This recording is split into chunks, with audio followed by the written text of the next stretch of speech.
See, I live right here in this greenhouse. Bruce Hayes grew up in Erlanger Village in Lexington, North Carolina, a textile mill community built in the early 1900s and famous for making BVD underwear and military uniforms. And this was like in the late 40s, early 50s, and we had a boxing ring set up right here in the backyard, and we had tents that we all camped out in all summer and really in the wintertime too. Back in those days, the streets were made of dirt. In a week's time, we'd have maybe 50 bouts out here. For the young boys in the Erlanger Mill Village, boxing was a way of life. Boxing was a big deal because we didn't have anything else to do. We'd play basketball and box. A rite of passage into manhood. We'd run 5 miles every day, and then we'd complete our run right here and start our boxing here in the backyard. That was going on every day. And about a block south of the Hayes family home was the Erlanger YMCA and Milton Hall, where many a boxing match went on both day and night. This is where the old YMCA was, right in this area right here. They've now made a parking lot out of it. All this boxing in this sleepy Davidson County community led to other and bigger boxing opportunities. I got involved with the Golden Gloves in Charlotte and other areas in Virginia. While Bruce did a lot of fighting in Davidson County, he also traveled to as many other bouts as time, money, and transportation would allow. Like many mill families, getting out of town required a lot of planning. It's where I could get people to take me because I didn't have a car, my dad didn't have a car. And I'd have to ask other people that had worked in the mill to carry us to these various places to enter these fights because we didn't have a way to get there. One man was Mr. Goss. My dad drove him, yes. He had a new car at that time, and my dad would ask him to carry us to these places. My dad was fortunate enough to buy a new 1950 Oldsmobile, and that's what they went in. So he was our main guy at that time to take us to these places that we wanted to go do the fighting. While only a boy himself at the time, Nat Goss remembers his father taking Bruce to tournaments all over North and South Carolina and even into Virginia. The one I remember the best was Charlotte because they would meet 2 or 3 of my uncles that lived in Charlotte, and they would all get together down there. As Bruce got older, he went to college at Wake Forest University, where he played basketball, ran cross country, and played tennis. He came back to Hayes Jewelers, the store his father, Delmer Hayes, opened in 1939, and began in earnest sharing his love of boxing with others. You know, one of the main things that I enjoyed doing, even up in the village part, was training other people and getting them ready because we were really training a whole lot of people that were fighting and getting ready to go in the Army and the Marines and things like that. Some of them went on to be great fighters that come out of this area, and I happen to have a little hand in helping them do this fighting training, and it pleases me to know that I had a hand in it. Bruce began organizing fights between basketball games, and he promoted tournaments at the American Children's Home in Lexington and at other amateur boxing events throughout the Carolinas. We started doing bigger things with the kids across the road over on the other side of Erlanger, and that's when we come into Jimmy Hester area.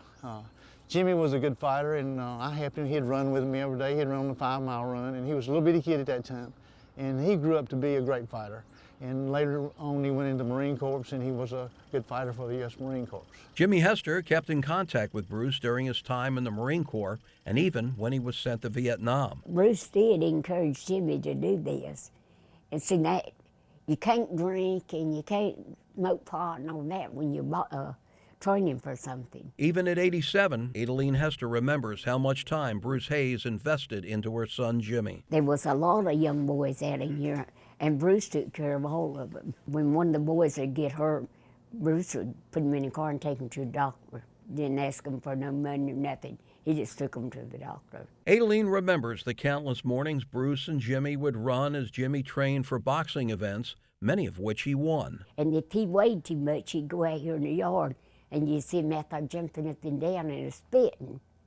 He said you could spit a couple pounds off. One of the most precious things I have is a letter that he wrote to me telling me about what he did in high school, and he wrote a biography about me and him and what he had done in high school and how he'd like to be like me. Some 50 years later, Adeline gets her first look at that letter her son wrote to Bruce. My friend and big brother Bruce. You know, Bruce, I've always wanted to tell you how I felt about you. My senior project in high school was about a man who always helped me and treated me like a brother. He ran with me and always treated me like someone. He helped me do something I loved. You might say he helped me learn to love boxing. Yes, this man is Bruce Hayes. I got a D+ on my project, but Bruce, my book, you rate in the A's. Thanks for being a man to me. You know, I've always looked up to you and respected you. I would like to be just like old Bruce Hayes, the boy who has a big heart. He got burnt, and there was an explosion, and a tanker, he refilled helicopters, and he was refilling that night, and they bombed Marble Mountain, and he got third-degree burns over his body. And Bruce called over there for us. And when they come and told us that he was critical, well, one of the boys went out and told Bruce, and he called again. In fact, I called over there. He was burned real bad, and I got to talk to one of the nurses that was taking care of Jimmy, and I did get through to the nurse, and she went to Jimmy and told him I was on the phone, and he acknowledged that I was calling. They said, get somebody in the family to be with you and call back, and when they called back, they told my son that he was gone. That was the last that I knew about Jimmy before he was brought in to be buried. He got killed on Christmas Day, and his time would have been up in July. Unlock your door. Okay, how are you? 50 years after Jimmy's death, Bruce still looks after Adeline Hester. Well, I think Bruce is a wonderful man. He's always helped me since Jimmy died. You know, if he thought I needed something, so I got it. He always gives me a turkey for Thanksgiving, and this year gave me a turkey and a ham for Christmas. One of those good hams. He's a nice guy. Yes, boxing did a lot for Bruce Hayes the boy, and ultimately Bruce Hayes the man. It kept him out of trouble as a teenager and helped set the stage for future success in his adult life, building up one of the largest diamond superstores in the country. Well, it made me a different person because it made me more confident in myself, and it helped me later in life with business and things like that because it gives you a little stamina that you normally don't have. As North Carolina boxing great Wayne Von Cannon said of Bruce Hayes, he's always been an advocate of boxers. Bruce fought when he was young and was a great encourager and supporter of other boxers.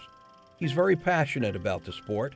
He and his daddy both were involved in helping propel the sport here in North Carolina to new heights. Yes, from the boxing ring to the Diamond King, for over 5 decades, Bruce Hayes has made a difference for boxing in the Carolinas.